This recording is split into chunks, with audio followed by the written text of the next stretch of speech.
ko nago nabo mu mikino 5 bariko gukina nago bitwara neza. Reka twerekeze rero mu ikipe ya Rayon Sport, twerekeze mu ikipe ya Rayon Sport gikundiro nkuko bajya bakunda kuyita.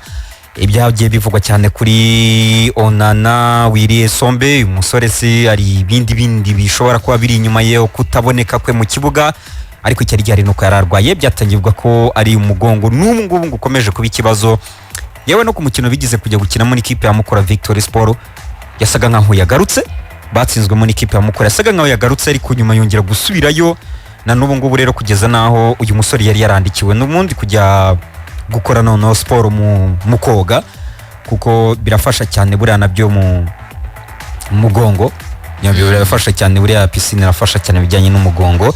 Uyu musore rero twifuje n'ubundi kumenya icyo ubundi ubuyobozi bwa Rayon Sport bivuga, wari ko waganiriye na n'umuganga w'iyi equipe, bwavuze ati wenda ntago byanyorera gutanga interview ariko reka mbaho kuri ko kumeze nukungu.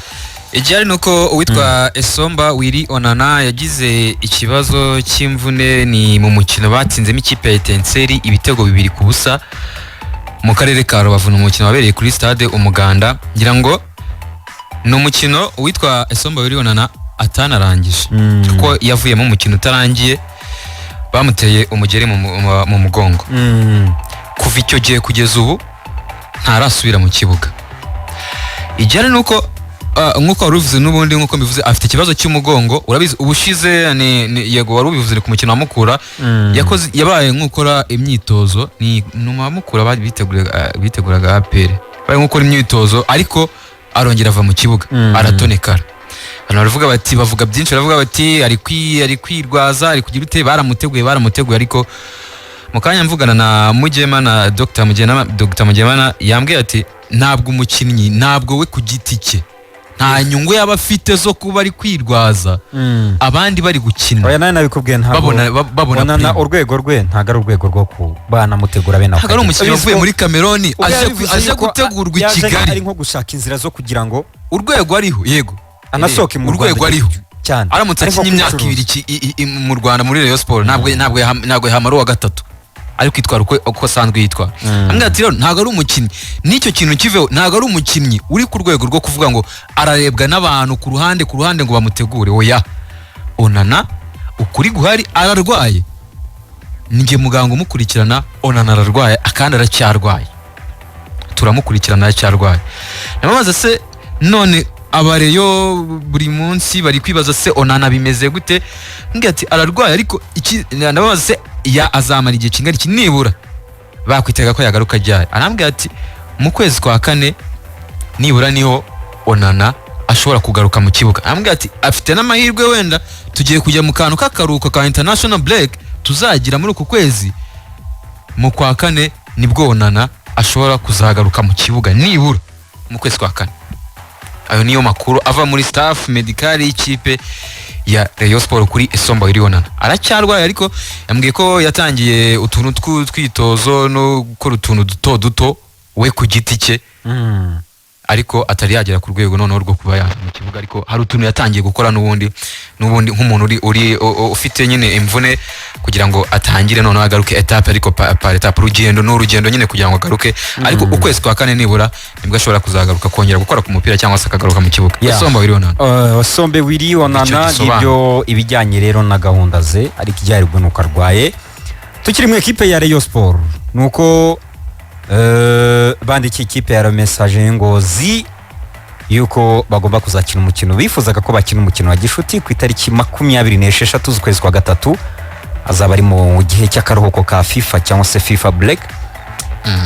President rero wa hari icyo yabivuzeho, Manirakiza Mark akaba ari president wa ikipe ya Message Ngozi, hari icyo yabivuzeho. Reka tumwumve ubundi tugaruke mu kanya gato, n'ubundi turacyafite amakuru menshi cyane twabateguriye tugomba kubagezaho. Reka tumwumve president wa Message Ngozi. Mu bivuze nibyo, twarabonye ikipe ryaturutse mu gihugu cy'u Rwanda, umugwi Rayon Sport watwandikiye ukaba wifuza urukino ngo duhuza hagati yacu n'uwo mugwi itariki ya 26. Rero twebwe tumaze kubona ikete nibyo twararibonye kandi twararikengurutse, kuko umaze kugira urugo ukabona umuntu agutumira ko uja kumuramutsa, murumva ko ari intambwe nziza kuri Messager Ngozi.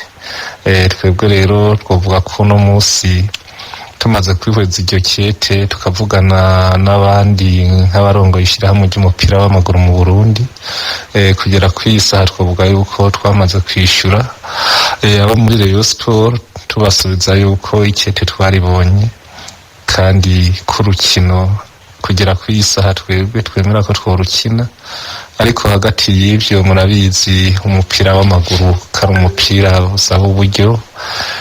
Twavuga rero yuko hari utwo turiko turavugana ku ruhande rw'abarongoye Rayon Sport na Messager Ngozi mu myiteguro yacu. Uragiye kuraba shampiyona yo mu Burundi na shampiyona yo mu Rwanda, twavuga ni shampiyona zigenda zibangabanganye, ariko kubera umugwi uba wasohotse ugakina n'umugwi wo mu kindi gihugu, kuri twebwe ni intambwe. Ku bakinyi murazi yuko nabone baba bashoboye kugira barabe iyindi migwi yo mu kandi karere ukuntu imeze.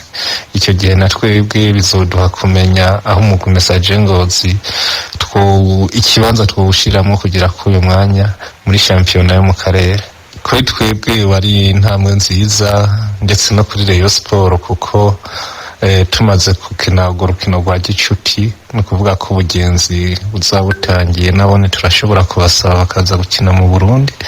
Bivuga yuko umukinnyi Rayon Sport ishimye muri Messager Ngozi, murumva ko bica bitworohera, nk'uko na twebwe dushobora kubona umukinnyi dushimye muri Rayon Sport tukamuzana muri Messager Ngozi.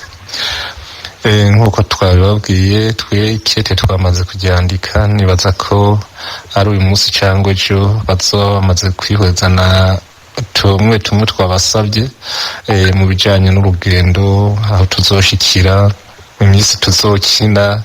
Ibyo muri make nibyo twavuga yuko kugeza ku isaha turiko turavugana ko nabyo ni ibintu bisanzwe. Umwanya n'umwanya turashobora kwemeza urukino ko ruzoba. KT Sports on 96.7 KT Radio. Yes, ngo rero perezida wa Messager Ngozi actually ntaho bitandukanye n'iby'umuvugizi ku munsi w'ejo yari yatubwiye.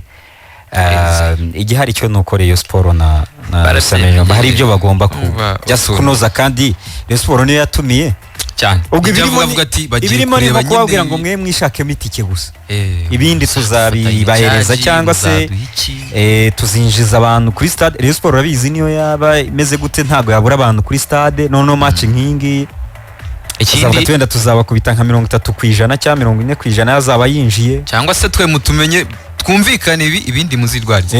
Cyangwa twumvikane ibindi muzirwariza. Hashobora kuba n'umukino wo kwishyura, ubwo na Rayon Sport ishobora kujya gukina i Bujumbura. Nabyo birashoboka cyane. Yashoboka yuko bashobora kuba rero nabyo umukino nawo bawukina.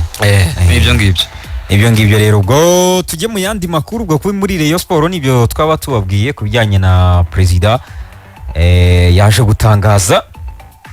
Tujye no mu yandi makuru, ubwo rero muri shampiyona ryo myiteguro y'amayikipe barimo kwitegura umunsi wa 21 wa shampiyona. Ikipe ya APR irimo kwitegura ikipe ya Mukura Victory Sport, irimo kwitegura imyiteguro bayigeze kure. Yewe nabonye n'ikijyanye n'ibiciro nabyo babishyize hanze, ibiciro bagomba cyangwa se bizakoreshwa nyine kugira ngo kuri uwo mukino byose byamaze kujya hanze. Ko nabonye ni 10,000 niyo tike irimo nini, ni 10,000, ahandi ni 2,000, 5,000 ni 10,000 yego. So umukino uzaba wahoze rero ku munsi wo ku cyumweru. Ikipe ya APR ikomeje imyitozo, nta kibazo ifite, nyewe n'umusore wabo yamaze kugaruka. Bibutswa ko ariko intego ari ibikombe. Rwose ngo bongeye kwibutswa yuko intego ari ugutwara igikombe. Mukura Victory Sport nayo iravuga iti, ejo nibwo twumvaga umutoza Tony Hernandez w'ikipe ya Mukura Victory Sport avuga ati gahunda ni ugutwara igikombe.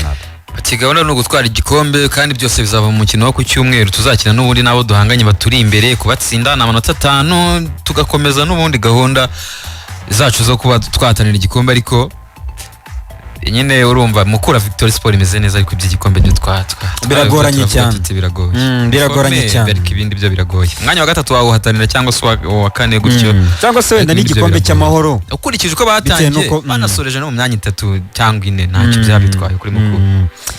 Nibyo ngibyo rero ubwo ku ruhande rw'ikipe ya APR ndetse n'ikipe ya Mukura Victory Sport ubwo bakomeje n'imyitozo. Gasogi United nayo ikomeje imyiteguro, irimo kwitegura ikipe ya Etoile de l'Est, barimo kwitegura kujya mu ikipe ya barimo kwitegura ekipe ya Etoile de l'Est, barimo gutegura ekipe ya Etoile de l'Est ko niyo bazabakurikizaho uyu munsi. Ntabwo izawibagirwa kubera ko Etoile de l'Est niyo yatumye yongera gutakaza, urabyibuka neza, yatumye yongera gutakaza mu gihe yari imaze imikino hafi igera muri 4 itaratakaza umukino n'umwe, yongeye gutakariza kuri Etoile de l'Est. Iyo ni Gasogi United nayo ndimo kuvuga.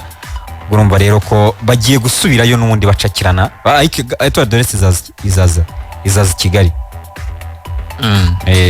Izaza Kigali kuko ubushize niyo yatsinze Gasogi United mu mukino wa mbere wa shampiyona. Ikipe ya Gasogi United yatsinzwe iyitsindira mu karere ka Ngoma, izayisura. Ikipe ya Gasogi United ntabwo ari ikipe ihagandeze neza ubu ngubu, nayo ikeneye kwirebaho ikikebura ikareba ibitagenda neza kuko ikomeje mu mujyo irimo byo ntacyo nayizeza. Ntabwo iri kure y'abamanuka, yazisanga mu minsi ya nyuma yisanze mu makipe amanuka. Iri mu nzira zigenda, oya ikomeje kugenda uko iri kugenda kuko kugeza ubu ikipe ya Gasogi United iri ku mwanya, bari ku mwanya wa 10 n'amanota 22. Uwa 15 Gorilla FC afite amanota 15 mu mikino 10, hasigaye amanota 30. Hasigaye amanota 30 yo gukinira. Kuri Gasogi United ntabwo bari kure y'inyuma, bagomba nabo kureba ukuntu biminjira amagafu.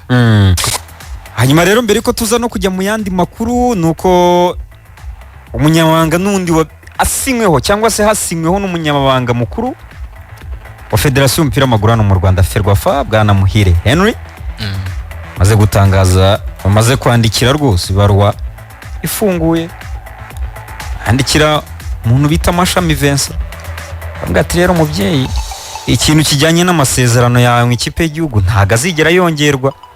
Hari itegeko cyane abari ko tuba dukunda kubana n'abakinnyi, bigeze kunsomera rivuga yuko iyo umukozi igihe amasezerano ye yagombaga kurangirira, so iyo utamumenyeshejeho umukoresha wenda ngo umuhagarike cyangwa se uyahagarike, ahita yirinivera nyine, agahita igihe cyose utamumenyesheje agahita akomeza inshingano y'amasezerano ngo ari daboringi.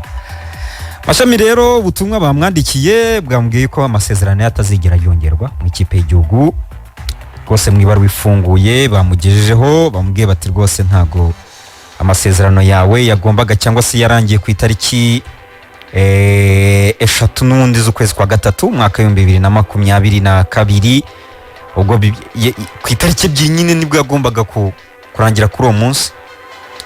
Bamaze kumenyesha rero ko amasezerano atazigera yongerwa, bamushimira rero kubw'akazi gakomeye yakoze mu ikipe y'igihugu Amavubi no kuzamura urwo rwego rwa cyangwa se contribution yagize muri improving the quality of football in Rwanda. Basoze rwose bamubwira bati turakwifuriza imbere heza cyane. Akaba ari Muhire Henry, nyamabanga rero wa Federasiyo y'umupira w'amaguru hano mu Rwanda. Nibyo amaze gutangaza rero, ubwo Mashami Vincent ntabwo ikijyanye n'amasezerano ye azigera yongerwa. Ubwo barashaka undi mutoza, twari twarinze kubigarukaho cyane kubera ko hari byinshi nyine byari bitarasobanuka, ariko nkeka ko ngubu noneho byamaze kujya ahagaragara. Ubwo rero Mashami Vincent ntabwo azigera yongererwa amasezerano mu ikipe y'igihugu Amavubi. Batangira ubwo ni ugutangira abakunzi b'Amavubi gutegereza igihe hazabashyirirwaho undi mutoza. Tuzabigarukaho ubwo ku munsi w'ejo byinshi cyane, turebe mu gihe cya Mashami Vincent nk'umutoza ni iki yabashije kugeza ku ikipe y'igihugu Amavubi. Se koko niwe kibazo. Ibyo byose nyine ngo tuzafatanye n'umwanya uhagije wo kugira ngo tubigarukeho cyane. Icyo twakoraga gusa ni ukubamenyesha, ibindi bijyanye n'ubusesenguzi bwaho ntabwo twari twabiteguye tuzabigarukaho rero ku munsi w'ejo cyangwa se no mu kiganiro cyacu cyo kuwa gatandatu kirambuye tuzabigarukaho rwose uhagije kuko ni ikintu twari twarategereje twanze kugira ibintu tubivugaho Jean Gilles ngire ngo buri gihe urabizi ko twajyaga tubisubiza inyuma dutegura tukabisubiza inyuma twavuga reka tubishakira umwanya wabyo kugira ngo tuzabigarukaho cyane imikino yose tuzayigarukaho wenda no ku munsi w'ejo ariko mu gitondo cyo ku munsi w'ejo Jean Gilles akantu keza cyane avuga ko ari geste nziza ubuyobozi bwa federasiyo bwakoze y'umupira w'amaguru mu Rwanda bwaganiriye na bamwe mu bahoze bakinira ikipe y'igihugu Amavubi cyangwa se babarizwa muri rya huriro ryitwa FAP ni FAP Rwanda cyangwa se mu magambo arambuye ni Former Amavubi Players Association. Ubwo rero nibo baraganiriye ku munsi w'ejo nabonaga barimo ba Eric Nshimimana abandi batandukanye bahoze bakinira Amavubi baganira rero ku iterambere ry'umupira w'amaguru. Urumva ibitekerezo bahana biranashoboka ko wenda n'iki gitekerezo cyo kuvuga ngo Mashami kutamwongera amasezerano hano bigomba kuva biranashoboka ko nejo icyo gitekerezo cyaba ari naho cyatangiwe kuko iheti risohotse mu kanya nyine nibwo imenyeshejwe mu mutoza mukuru atazongererwa amasezerano yo gukorana nabo ni kimwe mu byo wenda abantu twavugaga n'imyaka bavuga bati se niba umuntu wakinye umupira yirengagizwa kandi nyamara ahandi naho bateye imbere naho twigira tubona aribo bantu biyegerezwa bamwe barimo no kurwanira no kubazana mu gutoza no mu gutoza niba bakubwira ngo Jurgen Klopp ni umutoza mwiza ariko se nagenda ninde nagenda ni Steven Gerrard arategurwa ni Steven Gerrard ni umukinnyi wabaye muri legend mu ikipe ya Liverpool ubu nyine uzo umupira ni ugomba kuwuzamo nubwo wenda ntabwo ari ukuvuga ngo nkaba umutoza hari byinshi yagufasha harimo muri abo bakinnyi kuganira n'abo bakinnyi n'iki byinshi cyane kubegereza ngira ngo ni kimwe mu bintu wenda bitagiye bibaho ku zindi komite executive za Ferwafa ariko ubona ko Olivier noneho atangiye noneho kubiyegereza ngira ngo ubushize nibwo bandikaga bavuga bati tugomba gukorana n'iki ariko ukabona barirengagizwa ariko kuri ubu gutangira kubiyegereza ni ikintu cyiza cyane n'ubundi kugira ngo dushakire hamwe n'iryo terambere ry'uwo mupira w'amaguru niba ari iyo tike ya kani tube twayibona ariko nituguma mu byo tugumamo tuzabigarukaho ndakurahiye